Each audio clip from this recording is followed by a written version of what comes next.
All right, welcome back, everybody. Next topic we've got is aviation. Destry and Brandon are going to present that for the next hour.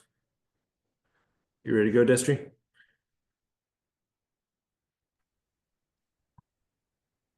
Oh, you're muted. Hey, good afternoon, everybody. My name is Brandon Coley. I'm the Unit Aviation Officer for the Blue Mountain Province. Used to be known as the Tri-Forest. There, cover the aviation operations for the Wallowa Whitman, the Umatilla, and part of the Malheur National Forest. And I'll go ahead and let Destry introduce himself. Hey, good afternoon, everybody. Destry Shield here, currently a Air Tactical Group Supervisor, ATGS, with the Washington DNR based in Spokane. Prior to that, I've got 11 years experience with the state of Idaho, retired from a full federal career. My last job with the Forest Service was as the center manager at Coeur d'Alene Dispatch, a neighbor with Jill, who we got the privilege of watching this morning.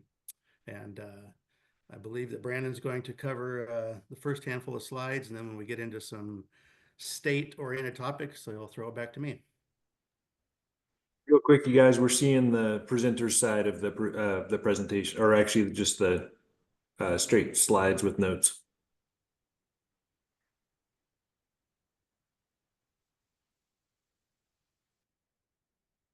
All right, I'm not super familiar with Zoom, so I'm not sure how to share the PowerPoint presentation that we have. Down at the bottom of your screen will be where your sharing option is. Okay. And then you can click the caret, it'll pull a pop-up and you can see the different options. You can share your screen or you can share just the program window. Okay, just hold on one second here. Let me get to the slideshow presentation part, hopefully. And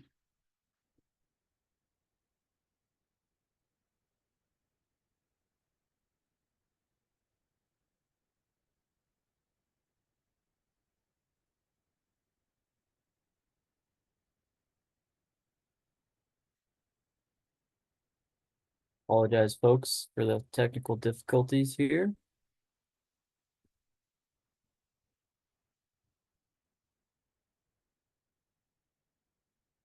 Okay, is that any better for folks? You see your PowerPoint, but it's in the editing window.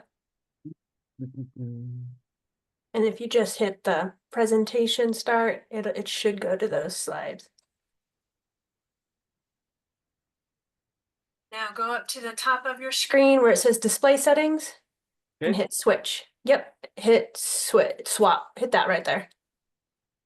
There you go. We see your slides and you should be able to see your presentation notes. Okay, thank you so much, Megan. So yeah, like Destry said, this is the aviation section of 581 here.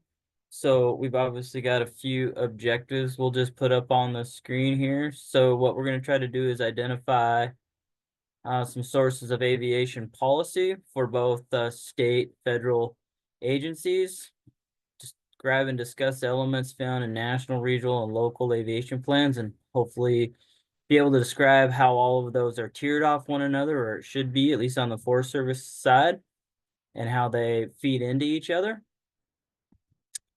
And discuss the differences in agency and aviation policies, differences between things like the National Helicopter Operations Guide, state policies, and others.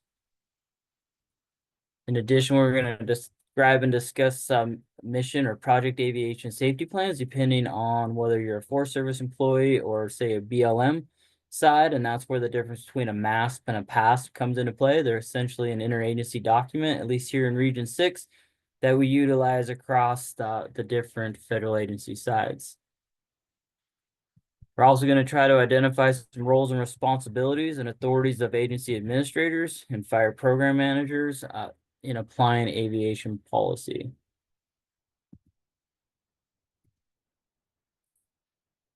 We're going to get into it a little bit and discuss the purpose and the importance of having a cooperator aircraft letter of approval. Destri's got a couple examples of some between the Washington DNR and the U.S. Forest Service that he'll show you when we get to that section of the presentation.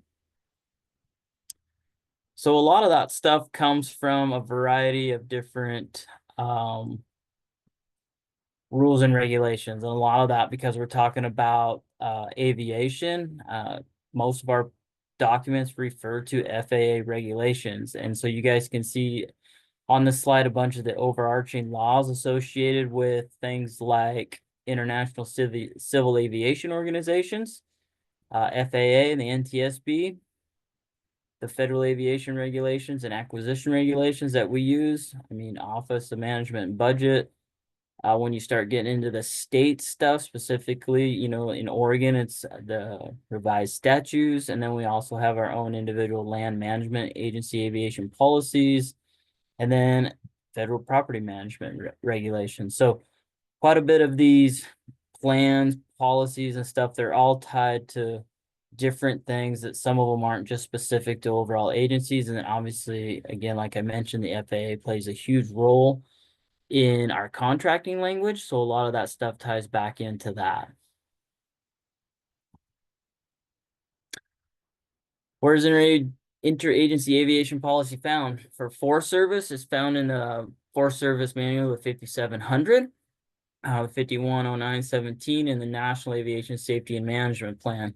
And then you guys can see the rest of those through there. Each one of these ties into this specific agency that you're working through, all the way down to, we start to include the NWCG standards through the 310-1, and then all the way down to the Red Book chapter 16 with our variable interagency guides. So most of the stuff is supposed to be tiered to each other one way or another, but depending on what agency you work for, you'll have your own individual aviation manual and plan. A lot of these things come from our NWCG interagency guides. Like I mentioned before, the standards for helicopter operations. You've got standards for aerial supervision. You've got a national rappel guide, things like interagency fire and unmanned aircraft systems operations guide, all the way down to interagency mishap response guides and checklists. So everything's pretty much tied to each other, and each individual program, at least in the Forest Service side, seems to have its own standard anymore for a host of things.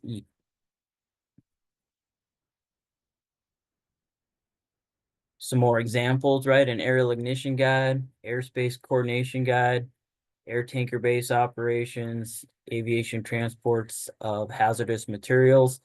And a lot of these different guides are referenced in at least the Forest Service side in the 5700 as it pertains to our utilization and effective use of aviation. There's a whole bunch of other interagency aviation guides out there. These two sources at the bottom will pretty much take you to those links that's got pretty much anything that you want to see. There'll be a department manual, a guide, or some type of operations source that you can reference when it comes to aviation operations.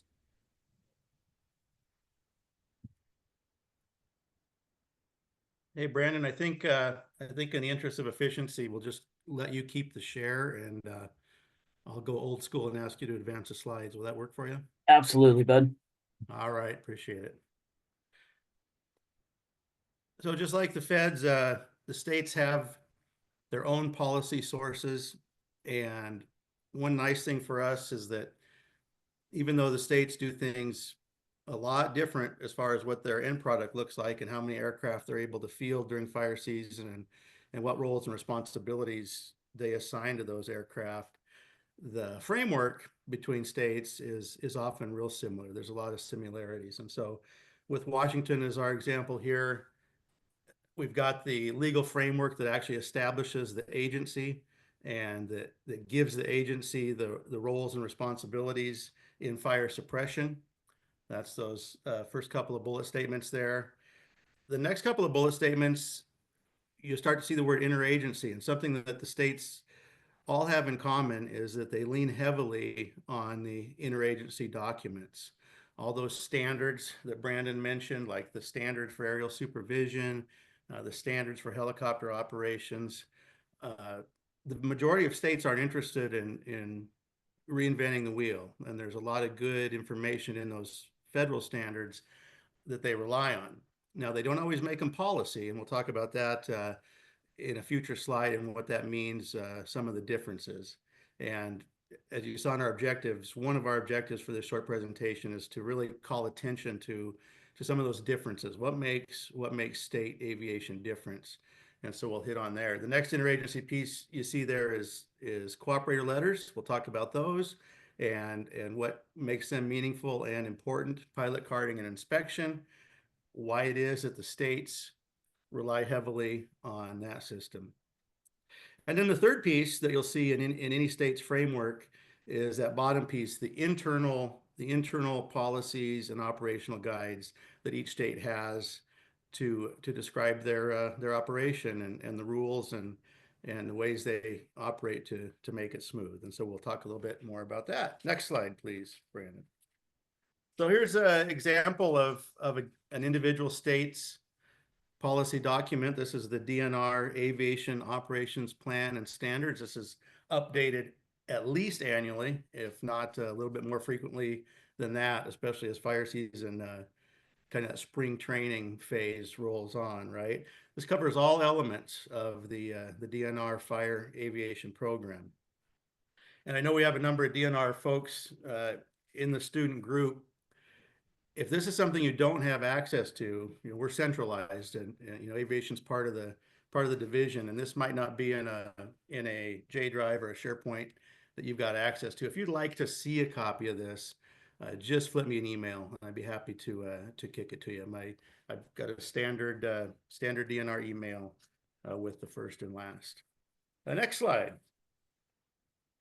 The second really important piece for DNR is the Aviation Training Manual. This is not quite an annual update. This is the most recent one I could find, but this contains all the way to get qualified for aviation positions within the DNR and the way to attain those qualifications. And you might be asking yourself, well, why doesn't DNR just use the 310-1? I know they use it for line quals. Why would we have to reinvent the wheel here? It's because, of course, that DNR has pilots on the payroll, and there's nothing in the 310-1 that addresses the qualifications and that career ladder, that climbing those qualifications, so to speak, as pertains to firefighting pilots. And so that's why we have this very intensive document. It might surprise you with the depth and the detail that go into the requirements for our pilots. That's a unique thing for DNR among states. There are many states that run a pretty sizable fire aviation program that don't have any pilots on the payroll whatsoever. Our neighbor to the east in the Idaho Department of Lands does not have any pilots on staff, and there are even some really large operations. You think about Cal Fire and the aviation assets that they field each summer.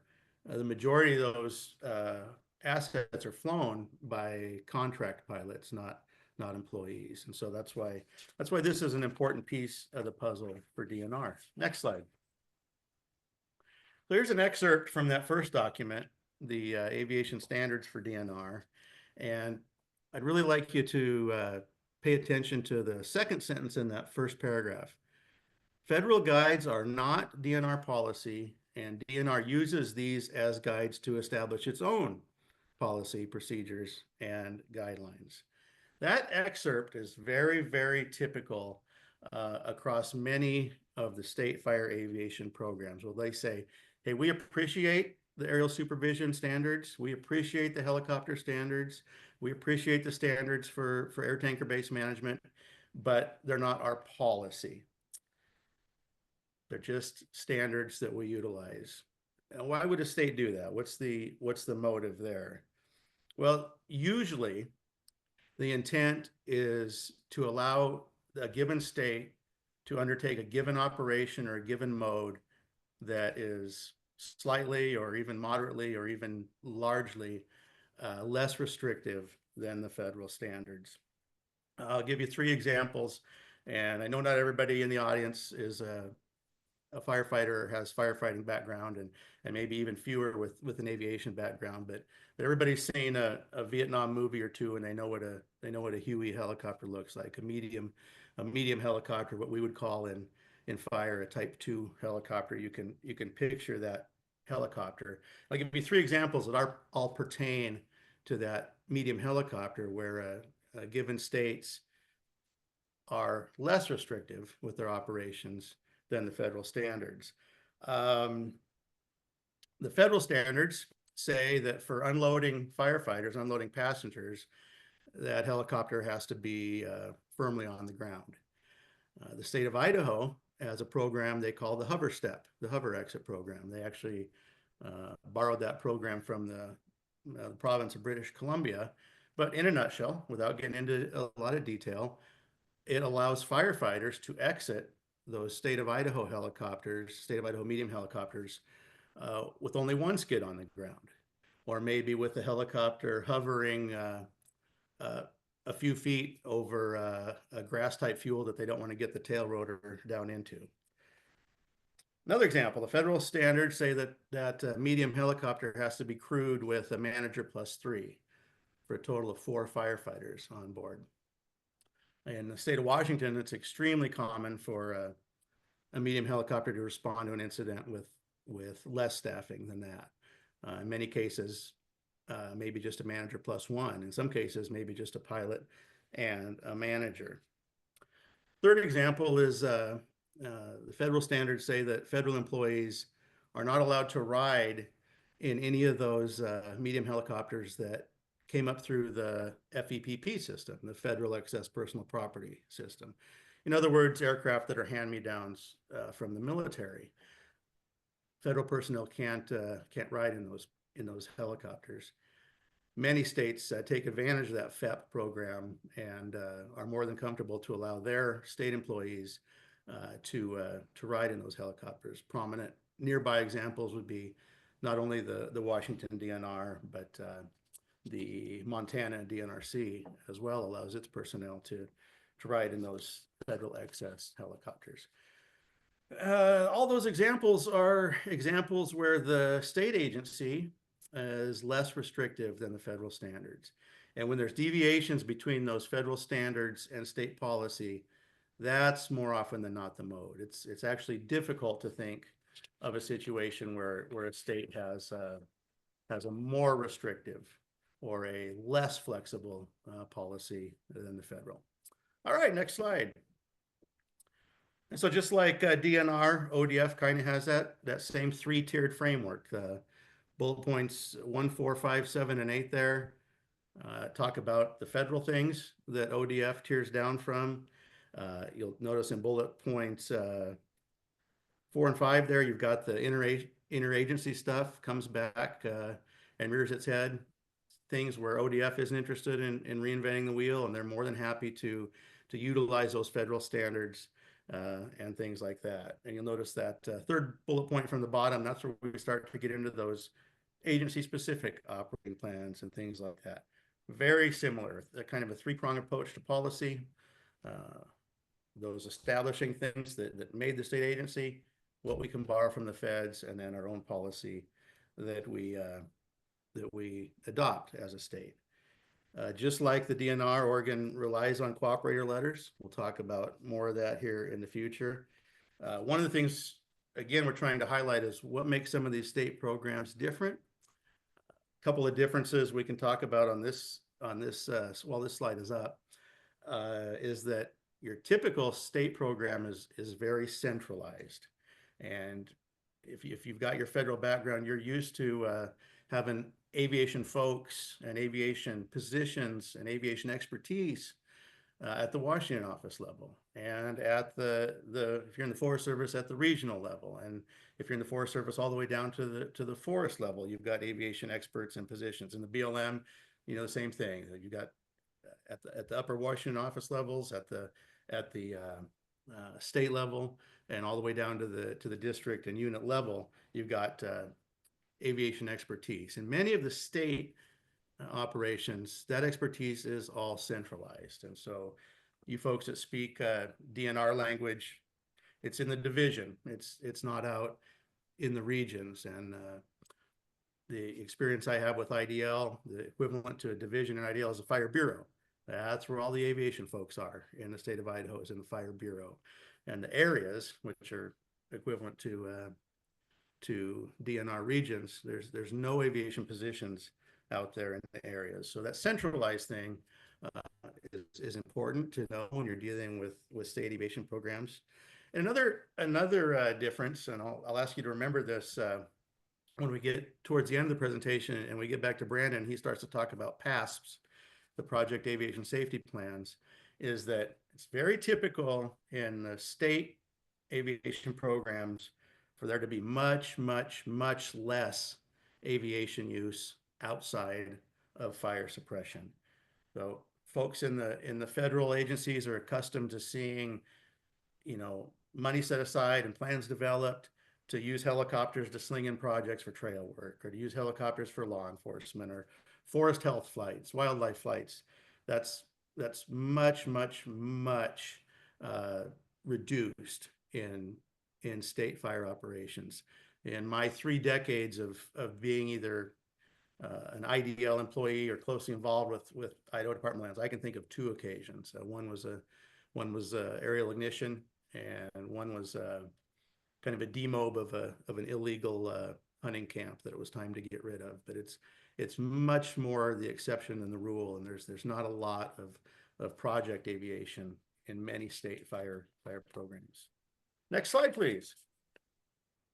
So let's talk about cooperator letters, and what we've got on the screen here is an example of a cooperator letter. It's just the first page for the purposes of discussion, but it's a cooperator letter issued from the U.S. Forest Service to the Washington DNR.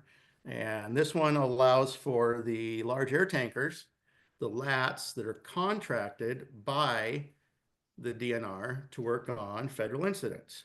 And it's actually got a list of the pilots that are approved. It's got a list of which specific tail numbers, aircraft are approved. And the bottom in page 2, if we were to show it, goes into some of the little rules and restrictions and snippets. But why do we do this? Why do we care about having a cooperator letter? Well, let's work it from both angles. Why would the Forest Service care about having access to these state assets? Obviously, it's that cooperation piece, right? The interagency, fire's fire, and if we can all play together and make our assets available to one another, then we're in a better spot. Now that relationship exists in reverse, right? So the DNR also has an interest in getting these letters, and so that first piece of it's kind of altruistic, right? DNR's telling the Forest Service or the feds, hey, we've got these air tankers, and you're welcome to use them if you have the need, and they're not tied up with us, and they're available through the system, and we'd like to get permission from you in this cooperator letter, so we're all on the same page, and we can all play together on these interagency fires and cooperate. Now, there's also, you've probably intuited a not so altruistic motive as well on the state agency's part, and that's financial. Now, think about a typical, say, 75-day fire contract for an aircraft. DNR is contracting one of these large air tankers for, say, 75 days. And things aren't busy in DNR. DNR's got no fires to fight, and they can allow one of these large air tankers to go work on federal incidents for, say, let's call it a 3 or 4 day block that Tanker 180 is working for the feds. You take a 3 or 4 day block out of a 75-day contract, and that's 1/20th of a contract where the cost to the state just disappeared for that asset and got picked up by the feds. So that's an important piece of it as well, and one of the reasons that they exist. The next slide. And here's another one.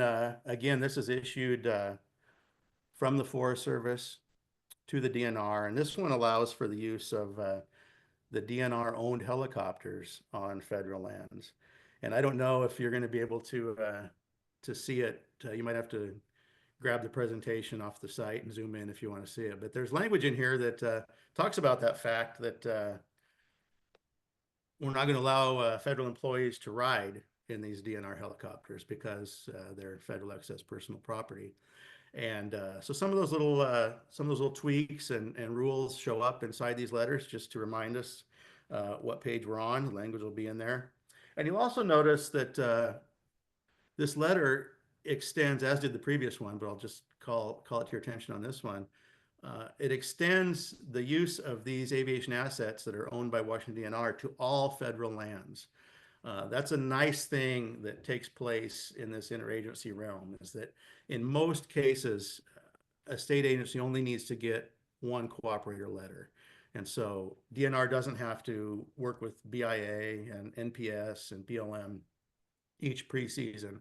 Once this letter is secured and in place from the Forest Service, then that opens up the airspace, so to speak, and allows for these DNR assets to work on any federal lands. So that's kind of a nice thing, a little paperwork cutter. Next slide. Let's take a look at that third bullet point. Why do we do these letters of approval, and why do we do that carding piece as well? In both the ODF and the DNR policy slides, we talked about how those agencies avail themselves of the carding system and the inspection and approving system, as it's termed here on that third bullet point. Well, inspecting and carding of firefighting aircraft is a big piece, and frankly, the feds have the infrastructure to allow for that to take place. It's a well-polished system. It's a very smooth system, and typically some of the smaller, even medium-sized state operations, they don't have that ability. They don't have that piece. A good example would be multi-engine scoopers. Multi-engine scoopers, from the FAA standpoint, they're not multi-engine scoopers. They're multi-engine float planes. And so what it takes for a person to card those pilots is the person who has those multi-engine float plane ratings. As you can imagine, that's a really, really tiny piece of aviation in general, right? I don't even want to make up numbers, but for every pilot that has multi-engine float plane ratings, there's thousands of pilots who don't have that rating. It wouldn't be expected that some of the states that contract for those assets, California, Washington, Minnesota, North Carolina, off the top of my head, it wouldn't be possible for each one of those states to have in-house an employee who had the ability to card those multi-engine scooper pilots. And so that's how it all relates to the infrastructure, and why the state agencies take advantage, rely on those federal carding systems.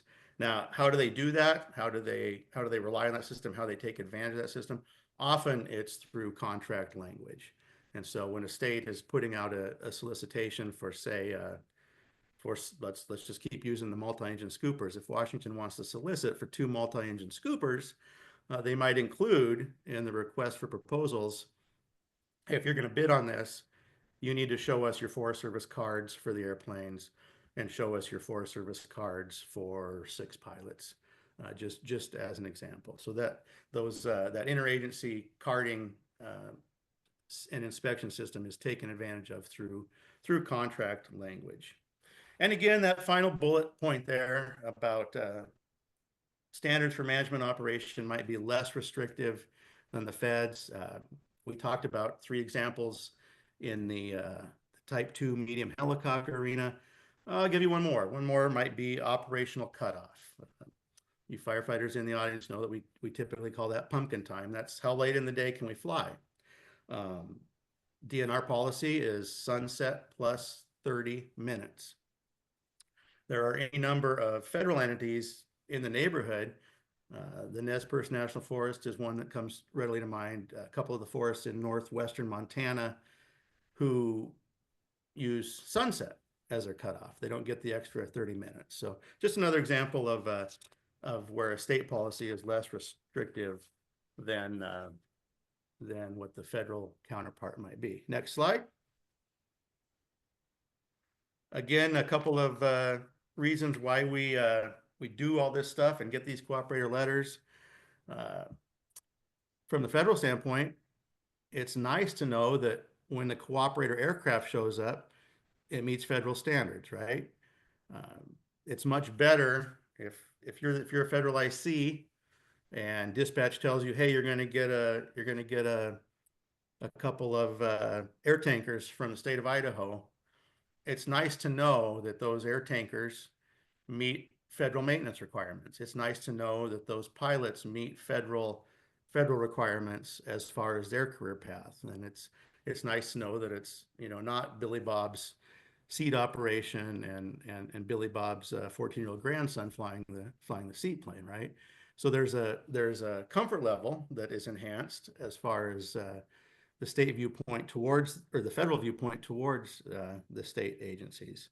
And again, that second 1, 2, 3, 4, 6, 7 lines there of text to talk about the fact that there's a financial side to those cooperator letters as well. It's nice for the states to be able to get reimbursed for their costs of standing up their program when they loan aircraft and aviation personnel to the feds. Next slide.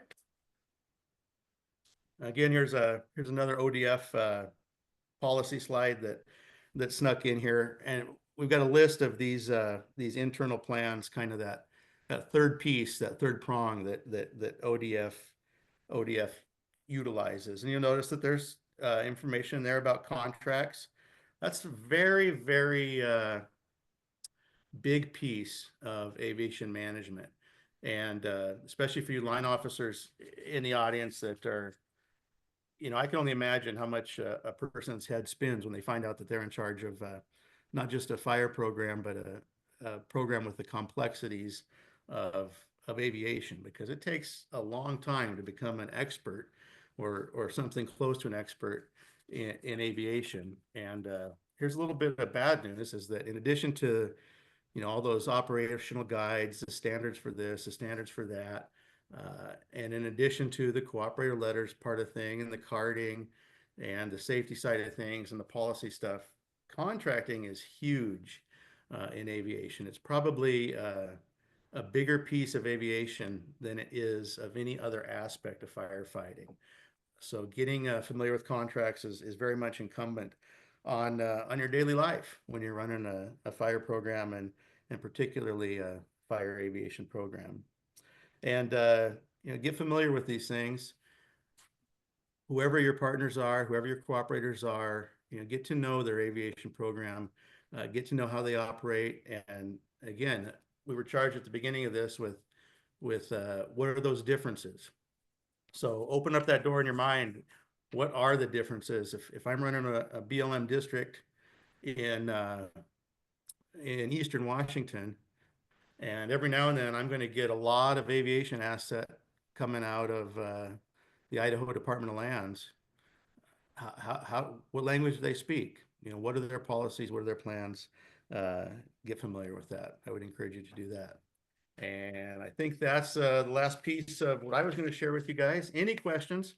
I will jump into the chat and answer them there, and then I'll hang on through the end here as well. So thanks for your time. Thanks, Destry.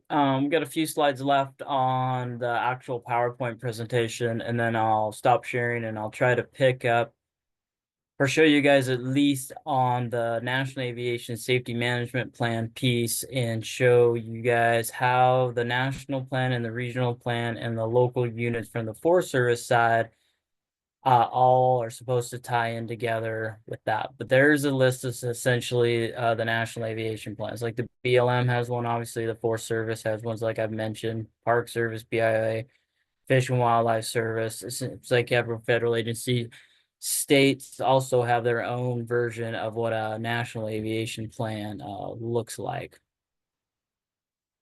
And there you go. There's the state and regional supplements. So we get direction or input to the national plan from the regional aviation group, the office, through the different components in there. There's some fixed wing pieces, helicopter, rotor wing pieces, UAS. I mean, each individual entity provides stuff to the regional supplement. And then at the local unit, we try to tier off the regional plan, which should be tied to the national plan.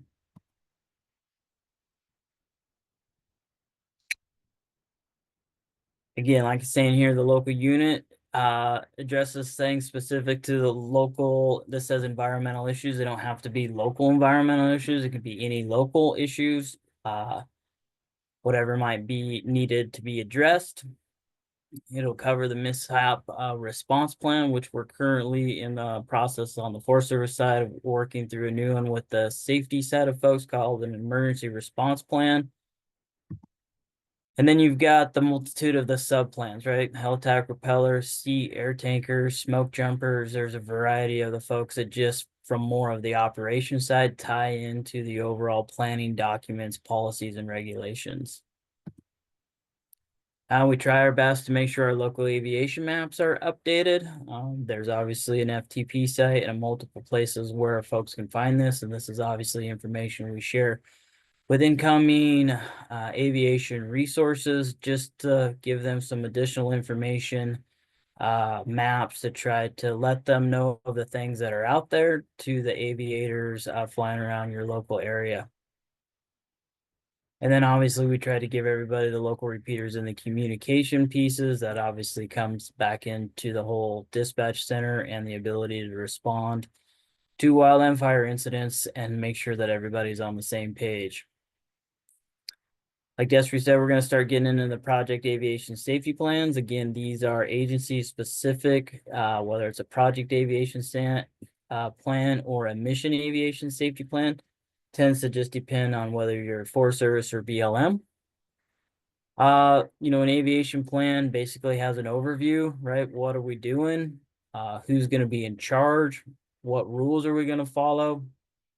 What safety processes do we have in place? What the aviation operation is going to look like, right? Are we going to do it with a fixed wing, a rotor wing? Are we going to do it with a UAS?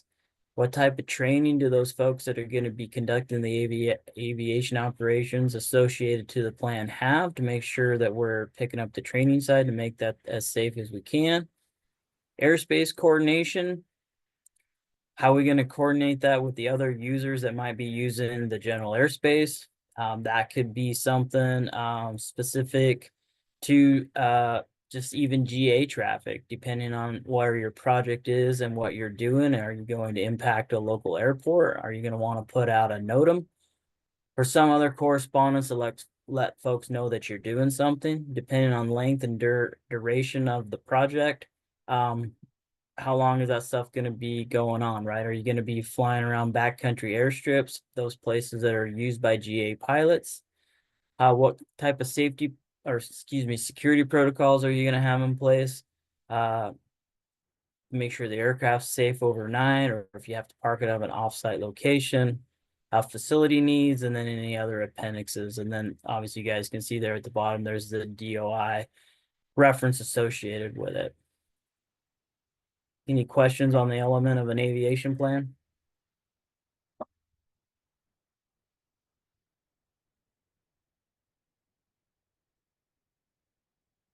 So again, a project aviation safety plan, mass pass, they're valid 1 year from the date signed by a line officer. If you guys notice that it's signed by the line officer on the Forest Service side specifically, they're the one who actually has the overall authority to approve these things for an individual forest or unit and say that they agree with the plan and they believe the risk is worth taking utilizing aviation, and they're good for 1 year.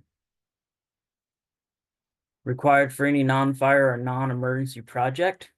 We do these things on the Forest Service side. They're kind of reoccurring, or we've labeled them as reoccurring. So we know we're going to be doing a bunch of, say, external load missions with a helicopter throughout the course of the year. We'll have one specific project plan associated with external load requirements, and then we'll do individual mission planning sheets that talk to any specific elements inside that specific mission on the day of the project to capture all of the safety requirements. Like I mentioned, there may be one single one for the reoccurring stuff, depending on the comfort level with your line officer. A lot of these can be categorized into reoccurring. If you have something very specific that's, I'm going to say, not completely in the norm with aviation operations or things that we're routinely doing, we can do these and should do these for an individual specific mission or project, excuse me. Significant changes require a plan, a revision, a new authorization for a signature by a line officer. If, let's say our project that we're doing, we believe we can do with a Type 2 helicopter.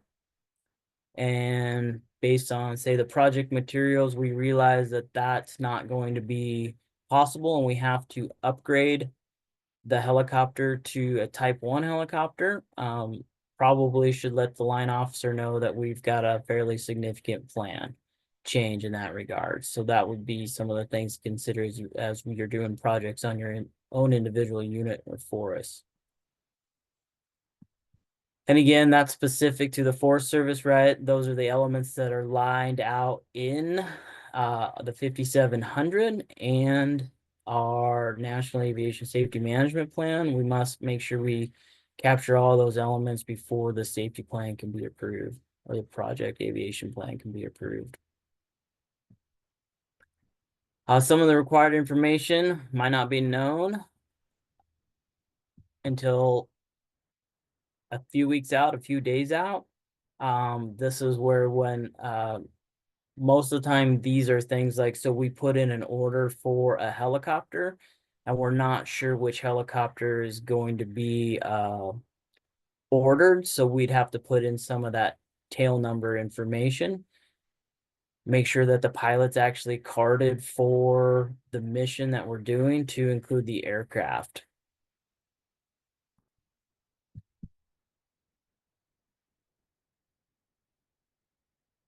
So this is kind of the general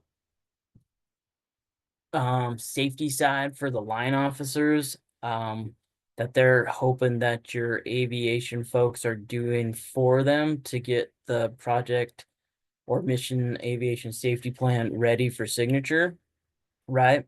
By putting the plan together and going through the risk assessment and all the things associated with the plan, that you've basically made it clearly aware of the risk and accept the mitigation strategies that are planned to reduce those risks, knowing that some risk still remains, right? So aircraft, unfortunately, do experience mechanical or other types of issues, and not all of these flights end successfully. And so there's always going to be a risk with aviation.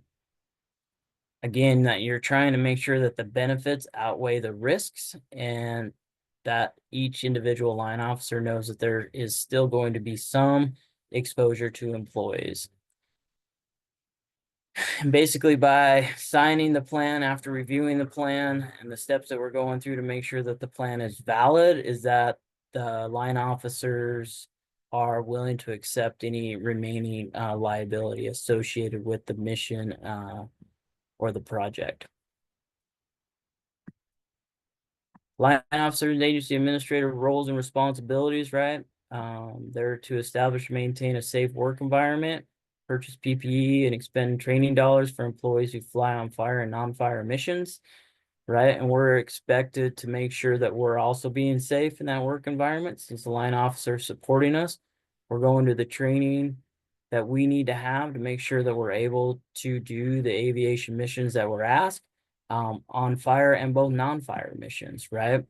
We try as hard as we can to hire and support qualified and knowledgeable employees to oversee and manage the aviation program, right? So that's state aviation manager, regional aviation manager, unit aviation officers, base managers, etc., right? So all of those folks try to work in collaboration to make sure that we're essentially putting the best people and product forward to limit any known issues associated with aviation operations. We must follow the training for your position, right? If you're a line officer, a supervisor in some of these positions that you folks are in, right? If you're a BLM employee, you need to take the DOI's version of M3. On the Forest Service side, you should be signed up for or have already taken A314, right? It's essentially agency-specific training directly related to more in-depth your roles and responsibility as a line officer, an agency administrator, and supervisor. Essentially for the Forest Service means those that supervise employees that participate in aviation operations. So when you start talking about fire operations and knowing that most people out there on the fire line at some point are going to encounter aviation operations, that can be a fairly tricky conversation to have inside your local units or force in terms of how far down employees inside the system should take, specific to the Forest Service, that A314 training. It's a good training. It covers this stuff more in depth in terms of what roles and responsibilities are at each individual level, and just provides some additional context in terms of the liability stuff that always seems to come into our environment. As a line officer or agency administrator, obviously you're to review and approve the state, regional, and unit aviation management plans and all PASPs.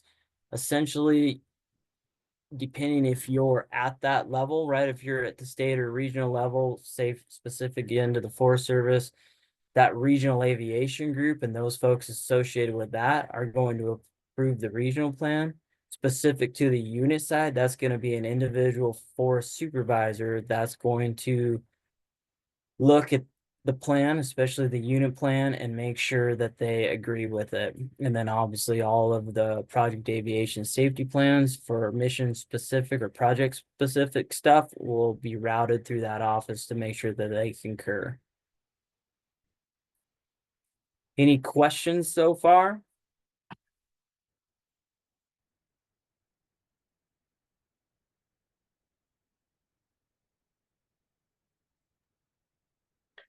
Not seeing any on chat. Okay, real quickly here, let me get back to a window that I inadvertently closed.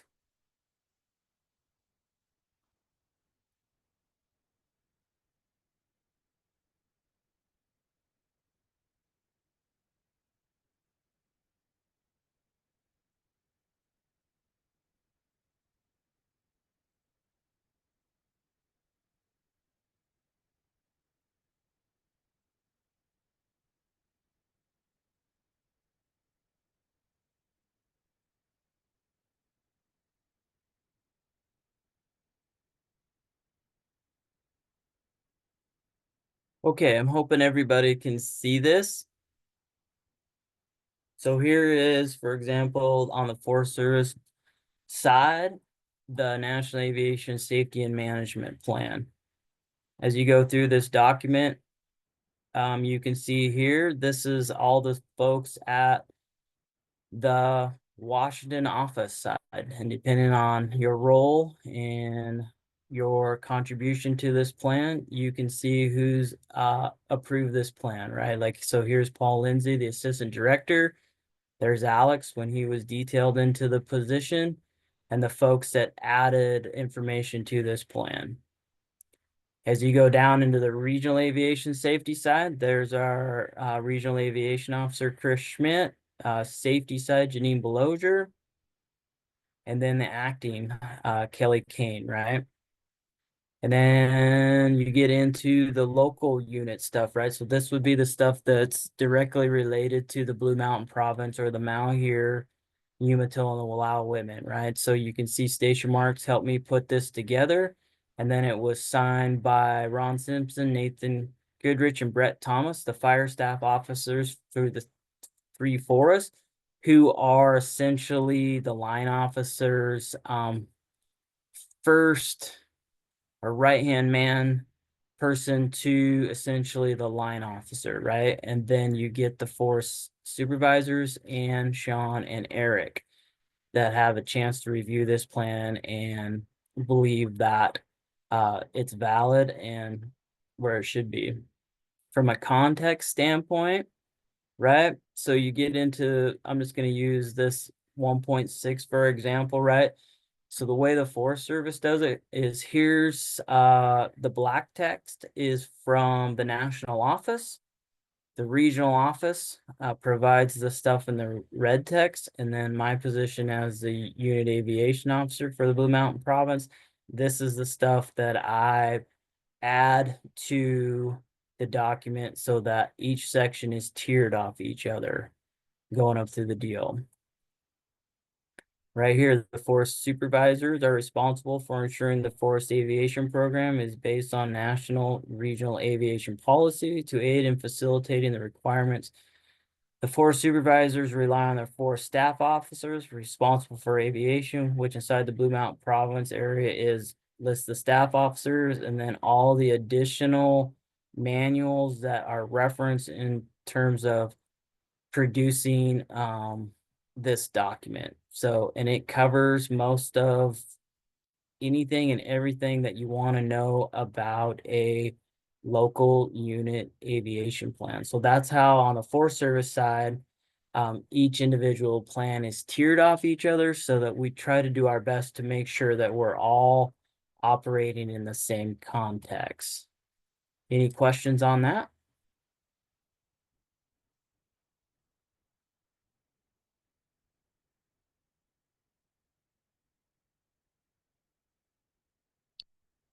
Okay, so that pretty much brings us to Destry and I's presentation concerning aviation operations. I'm sure somewhere inside your guys's information there is our contact information. If you want it, if you guys have any aviation questions, feel free to reach out to myself, and I'm sure Destry seems the same way, whether you got any questions concerning federal operations or state operations.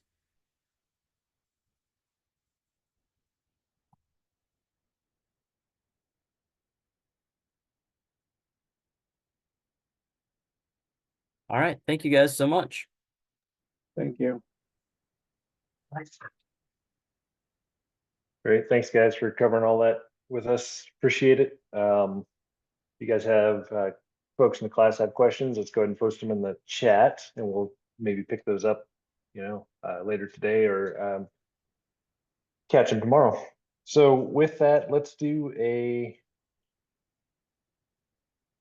9-minute break. So let's be back at 3:15.